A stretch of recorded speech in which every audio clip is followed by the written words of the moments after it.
Hello everyone, this is Mohammad Faizan. Welcome to my YouTube channel The Voice of EMF. दोस्तों, आज की इस video में मैं उस टॉपिक पर बात करूंगा जिससे इंडिया के तकरीबन 8.5 करोड़ लोग इसके शिकार हैं। जी हां दोस्तों, मैं आज डिप्रेशन के ऊपर बात करूंगा।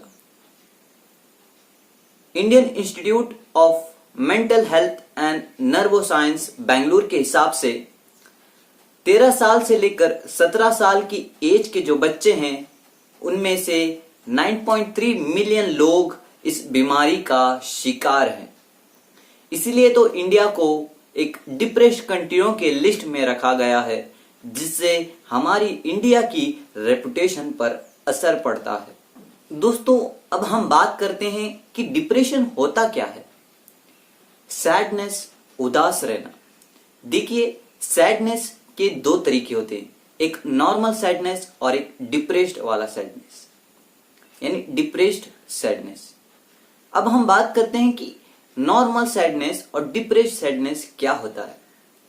जो नॉर्मल सैडनेस होता है, फॉर एग्जांपल, अगर आपको टीचर ने डांटा या आपने अपने पेरेंट्स से कुछ मांगा है पर आपको वो नहीं मिला तो आप उदास हो जाते हो, आप सैड हो जाते हो। लेकिन बात यह है कि जैसे भी कोई त्योहार आता है, कोई फेस्टिवल आता है, जैसे कि ईद हो जाए, क्रिसमस हो जाए, दिवाली हो जाए, तो आप ये सब भूल जाते हो। आप इन त्योहारों को सेलिब्रेट करने में इन बातों को भूल जाते हो। लेकिन जो डिप्रेस्ड वाला सैडनेस होता है उसे आप भूल नहीं सकते, चाहे कोई भी त्योहार आ जाए या कोई भी फेस्टिवल आ जाए। चाहे आपको जिंदगी एक अलग मकाम पर ले जाए पर भी आप खुश नहीं रह सकते। फिर आपको किसी भी चीज में मन नहीं लगता, चाहे वो आपकी स्टडीज हो या आपकी जॉब हो या आपकी फैमिली हो या फ्रेंड, आपको किसी चीज में मन नहीं लगता। कुछ ऐसा भी होता है कि आप अपने आप पर गिल्ट महसूस करते हो, अपने आप को दोषी मानते हो।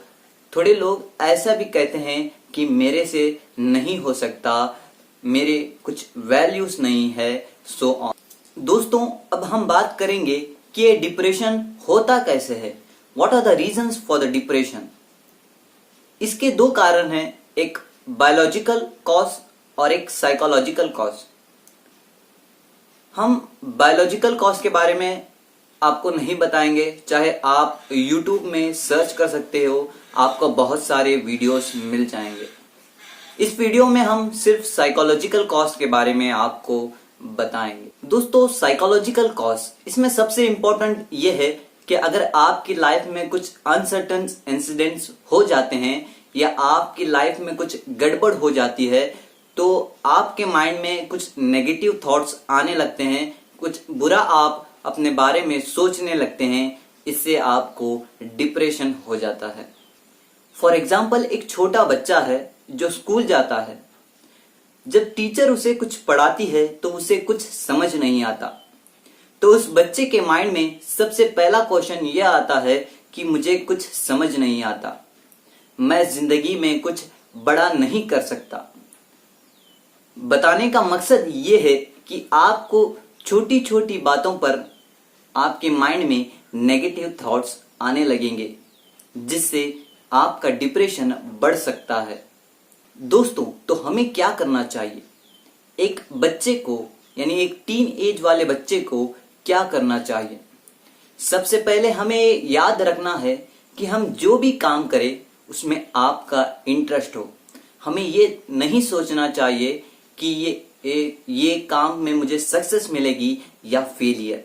हमें एक सक्सेसफुल आदमी की जैसी सोच रखनी है। सक्सेसफुल लोग ये सोचते हैं कि चाहे मेरी जीत हो या हार, बस मुझे तो कुछ सीखना है। ये सोच अगर आप रखते हो तो मुझे ये पूरी उम्मीद है कि आप एक ना एक दिन कामयाब जरूर हो जाओगे।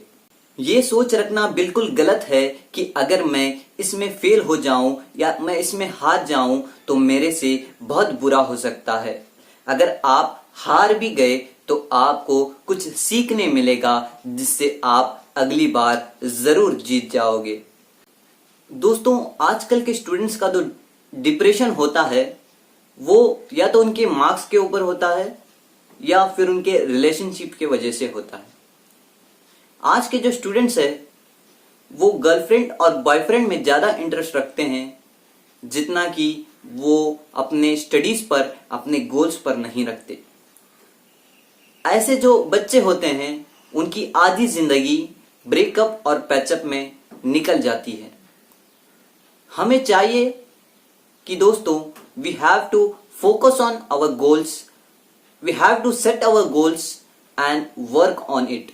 दोस्तों अगर हम अपने गोल्स को अचीव कर लेते हो, जिंदगी में कामयाब बन जाते हो, तो सब आपको पसंद करने लगेंगे। अगर हम बात करते हैं रिजल्ट की, तो ये सबको मालूम है कि single sheet of paper can't decide your future. अगर आपके मार्क्स कम आए हो, जितने आपने पढ़ाई की थी, अगर उससे आपके मार्क्स कम आए हो तो डरने की कोई बात नहीं। अगर आपके गोल्स क्लियर हो और आपके अंदर वो पैशन हो, आपके अंदर वो जज्बा हो उसे पाने के लिए, तो कोई भी चीज आपको हरा नहीं सकती। मुझे ये पूरी उम्मीद है कि आप उसे पाकर ही रहोगे। बस आपको चाहिए कि आपके अंदर वो ताकत होनी चाहिए, वो जज्बा होना चाहिए, वो टैलेंट होना चाहिए। हम ऐसे बहुत सारे लोगों को जानते हैं जिन्हें कभी स्कूल में लिया ही नहीं या किसी को स्कूल से निकाल दिया गया था, लेकिन आज की अगर हम तारीख उठाकर देखें तो आज वो सबसे बड़े इंसान हैं, सबसे बड़े सक्सेसफुल हैं। जी हाँ दोस्तों, आप उन्हें जानते भी हैं। तो हमें बस अपने गोल्स को क्लियर करना चाहिए और एक जज्बा और एक पैशन रहना चाहिए जिससे हम उसे जरूर अचीव कर सकते हैं। अगर मैं आपको एक एग्जांपल से समझाऊं, अगर आप एक फुटबॉल स्टेडियम में हैं और आप फुटबॉल खेल रहे हैं और आपको बता दिया गया है कि आपको 2 गोल मारना है, लेकिन वहां पर गोल पोस्ट ही नहीं है, तो आप किधर मारोगे? इसी तरह दोस्तों अगर आपको जिंदगी में सक्सेसफुल होना है तो पहले आपको अपने गोल्स को सेट करना है, अपने गोल्स को बनाना है, तभी आप उस रास्ते पर चलकर उसको अचीव कर सकते हो। अगर हम एक 10th क्लास के बच्चे को पूछते हैं कि भाई आपके गोल्स क्या हैं, तो वो बताता है कि भाई अभी तक नहीं सोचा। ये बिल्कुल गलत है। यही एज है जहां पर आपको अपने गोल्स को बनाना है और अभी से इसको हासिल करने में लग जाना है, क्योंकि जब आप 10th में आ जाते हो तो वही आपका एक टर्निंग पॉइंट होता है, आपका एक रास्ता बनाने का जरिया होता है जिस पर आपको चलना है। दोस्तों इस वीडियो में कुछ आपको सीखने लायक मिला हो तो प्लीज लाइक कीजिए, सब्सक्राइब कीजिए और अपने दोस्तों तक शेयर कीजिए ताकि हमारे इंडिया में डिप्रेशन मिट सके। जी हाँ दोस्तों, मिलते हैं अगली वीडियो में। तब तक अपना ख्याल रखिए।